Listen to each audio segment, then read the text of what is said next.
आज हमारा टॉपिक क्या है? टीरिडोफाइट के। क्या हमारे टीरिडोफाइट ब्रायोफाइट हो गया। तो ब्रायोफाइट के केस में हमने कहा भाई ये ब्रायोफाइट के तीन हिस्सों में डिवाइड किया गया था, मार्टेशियल्स, एंथोसिरोटेल्स और ब्रायल्स। समझो। तो जैसे हमने कहा कि मार्टेशिया के केस में, मार्टेशिया और एंथोसिरोटेल्स के केस में दोनों के मार्टेशियल दोनों के क्या होगा? फ्लैट होगा, डोर्सिवेंट्रल होगा। लेकिन जैसे ब्रायल्स के केस में जब हम जा रहे थे वहाँ हमें क्या नजर आने लगा? मेन एक्सिस नजर आते हैं, इसके बाद वहाँ पर लीव नजर आते हैं जो कि मार्टेशिया और एंथोसिरोटेल्स में इसलिए लेव की शेप नजर नहीं आता।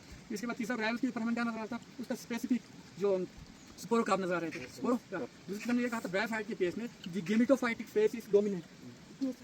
स्पोरोफाइट में शॉर्ट होगा। समझ में आ रही है? अब हम बात करेंगे हमारे नेक्स्ट टॉपिक है टीरिडोफाइट के केस में, जिनको हम also known as vascular cryptogams कहते हैं। क्या कहते हैं? Vascular cryptogams. ये वेस्कुलर क्रिप्टोगेम्स में हमारे सारे टीरिडोफाइट्स आएंगे। टीरिडोफाइट में plant are able to differentiate between root, stem and leaf.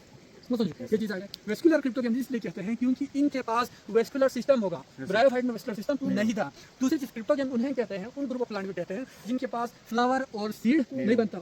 जिनके पास फ्लावर और सीड नजर आता है उसको हम फेनिडोगेम्स कहते हैं, फेनिडोगेम्स कहते हैं। समझ में आ रहा है कि नहीं? We are able to differentiate between root, stem and leaf. तो हमारे यहाँ पास जो एक टीरिडोफाइट का एग्जांपल है ये हमारे लिए है फर्न की ग्रुप है। क्या है? फर्न, जो हमें नजर आ रहा है। इन प्लांट के केस में इनका स्टेम जो है अंडरग्राउंड है। क्या स्टेम? अंडरग्राउंड। दूसरी चीज जो है इनके पास स्टेम से वहाँ क्या निकला होगा? राइजोइड निकले होंगे। राइजोइड में से हमारा एक और चीज निकला होगा जिनको हम कहते हैं रूट। राइजोइड पे क्या निकलेगा? रूट निकले होंगे। वो रूट जो हम रूट को हम कहते हैं एडवेंटिशियस रूट। क्या कहते हैं? Adventitious root. आपको पता है एडवेंटिशियस रूट क्या होता है?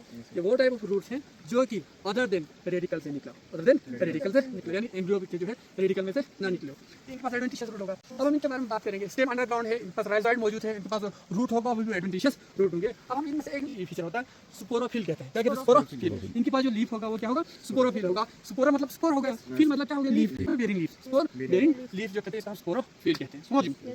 अब इनका हम एक लीफ निकाल के देख लेते हैं। लंबा जा रहा है रेचिस है, क्या कहते हैं? लीफ जो है ये लीफ हमारा कंपाउंड लीफ है। क्या है? एक हमारे पास सिंपल लीफ होता है, दूसरा हमारा कंपाउंड लीफ। ये हो गया सिंपल लीफ, ये हो गया कंपाउंड। इन लीफ में अंतर है कि नहीं? समझ में आ रहा है? इसका क्या है? यहाँ से आगे पिटियोल वेंस चले गए, यहाँ पे क्या है? मेन रेचिस आगे दौड़ रहा है। तो इससे जो है फर्दर लीफलेट्स निकल रहे हैं। तो ये जो कंपाउंड लीफ की जब बात करेंगे तो यहाँ क्या हुआ? पहला हो गया, दूसरे पे जाके फिर हमारे लीफ निकल रहे हैं।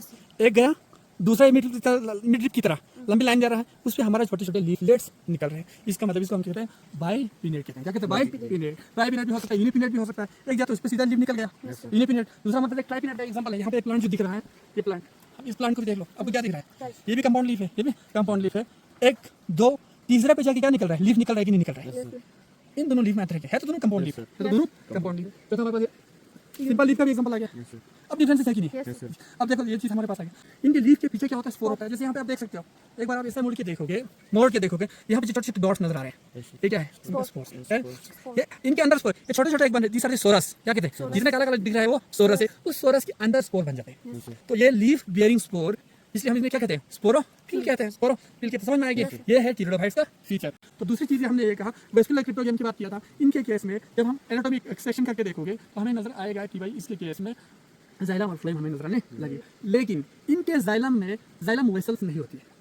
जाइलम वेसल्स नहीं होती है। तो कुछ टीरिडोफाइट्स हैं जैसे सिलाजिनेला हो गया, उनके केस में वेसल्स होती है, लेकिन इस प्लांट के केस में वेसल्स नहीं होती।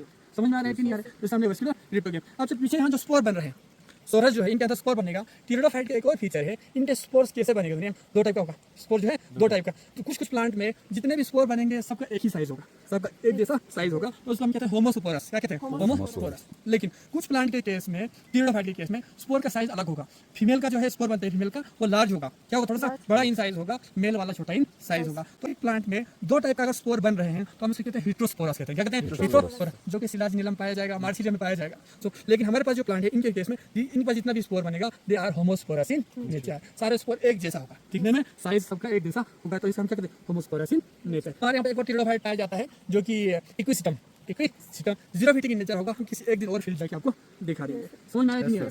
पता? Okay, thank you.